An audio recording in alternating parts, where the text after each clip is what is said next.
Hello everyone, आपका स्वागत है हमारे ब्रिज कोर्स यूट्यूब चैनल में। और आज हम लोग डिस्कस करने वाले हैं कंप्यूटर साइंस इंजीनियरिंग का एआई एमएल की जो ब्रांच है उसका पूरा सिलेबस कौन से सेमेस्टर का, फिफ्थ सेमेस्टर और सिक्स सेमेस्टर का है, जिसमें हम लोग जानेंगे हम लोग के कितनी लैब्स होंगी, कितने हमारे प्रोजेक्ट कौन कौन से होंगे और मिनी प्रोजेक्ट होगा या मेजर प्रोजेक्ट होगा, कितने क्रेडिट्स का होगा, क्रेडिट्स का क्या मतलब होता है, और जितने भी डिपार्टमेंटल इलेक्टिव सब्जेक्ट्स हैं वो कौन कौन से होंगे, वो क्या सारे पढ़ने पड़ेंगे कि उसमें से कुछ पढ़ने पड़ेंगे, वो सारी चीजें आपको इस वीडियो में जानने को मिलेगा। वैसे ही मैंने कंप्यूटर साइंस कोर ब्रांच के लिए मैंने एक वीडियो बना के रखा हुआ है, उसके लिए आप ऊपर आई बटन पर जाकर के वो वाली वीडियो देख सकते हैं। सबसे पहले आपका ये मेन सब्जेक्ट है डीबीएमएस, डेटाबेस मैनेजमेंट सिस्टम। ये आपके सिलेबस के हिसाब से बहुत ही ज्यादा इंपॉर्टेंट सब्जेक्ट है, जिसका क्रेडिट है 4 क्रेडिट।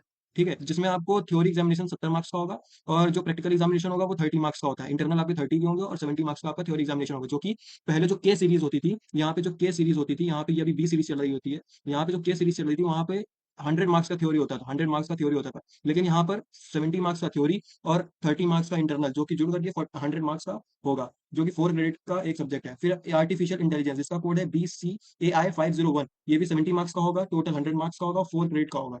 DCS 503, जिसका सब्जेक्ट नेम है design and analysis of algorithm, जो कि 4 क्रेडिट्स का है। एक और सब्जेक्ट है departmental elective first, departmental elective second. ये इसके जो सब्जेक्ट्स हैं ये मैं आपको नेक्स्ट स्लाइड में बताऊंगा कि कौन कौन से सब्जेक्ट हैं। उसके बाद अब आप आ जाइए नीचे, नीचे आपको पढ़ना है डीबीएमएस की लैब। उसके बाद पढ़ेंगे आर्टिफिशियल इंटेलिजेंस की लैब। उसके बाद आपको पढ़ना है डा की लैब। उसके बाद मिनी प्रोजेक्ट इंटर्नशिप असेसमेंट, आपको मिनी प्रोजेक्ट एक बनाना पड़ेगा जिसकी 2 क्रेडिट का होगा। फिर आपको एक बिना क्रेडिट का एक सब्जेक्ट पढ़ने पड़ेगा। एक है कॉन्स्टिट्यूशन ऑफ इंडिया और एक दूसरा essence of Indian traditional knowledge. इन दोनों में से कोई एक सब्जेक्ट आपको फिफ्थ में पढ़ना पड़ेगा और एक सब्जेक्ट आपको सिक्स्थ में पढ़ना पड़ेगा। ये टोटल आपका 900 मार्क्स का होगा, 23 क्रेडिट्स का। ठीक है, इसमें अब आपको जानना पड़ेगा कि ये डिपार्टमेंटल इलेक्टिव्स का मतलब क्या है। डिपार्टमेंटल इलेक्टिव्स का मतलब होता है, ये टोटली डिपेंड करेगा आपके कॉलेज पर कि कॉलेज कैसी फैसिलिटीज हैं कॉलेज के पास कि वो वाले सब्जेक्ट वो आपके सेमेस्टर में चलाएगा। वो टोटली कॉलेज के ऊपर डिपेंड करता है।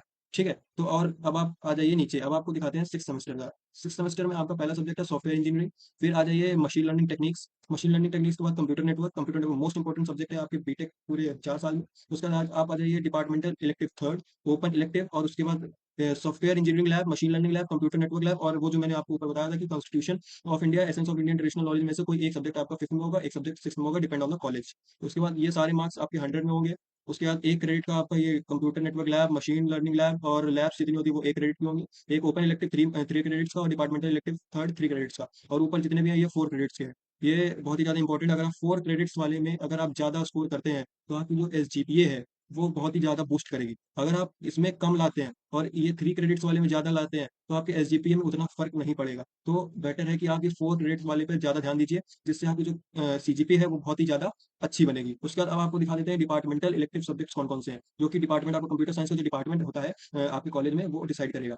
उसके लिए अब आप देखिए डिपार्टमेंटल इलेक्टिव वन और डिपार्टमेंटल इलेक्टिव टू। ये जो दो सब्जेक्ट हैं, ये टोटल 8 सब्जेक्ट है। इसमें से एक सब्जेक्ट यहाँ से और एक सब्जेक्ट यहाँ से आपका कॉलेज चूज करेगा। कॉलेज यहाँ से चूज करेगा कि कौन सा सब्जेक्ट आपको पढ़ाना है। एक है mathematical foundation AIML and data science, एक है data warehouse and data mining, एक है डेटा एनालिटिक्स और OOPS OOPS design with C++। और उसके बाद डिपार्टमेंटल इलेक्टिव सेकंड है जो कि कंप्यूटिंग क्लाउड कंप्यूटिंग है। उसके बाद है natural language processing, application of soft computing और इमेज प्रोसेसिंग। ये दोनों आपके फिफ्थ सेमेस्टर में है और ये आपका सिक्स सेमेस्टर में है।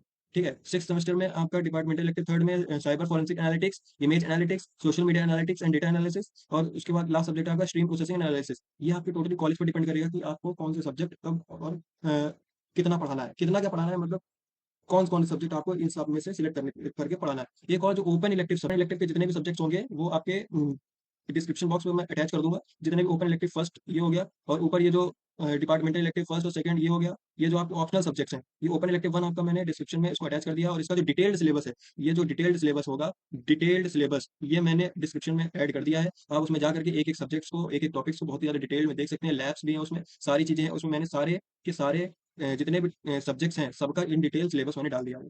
ठीक है।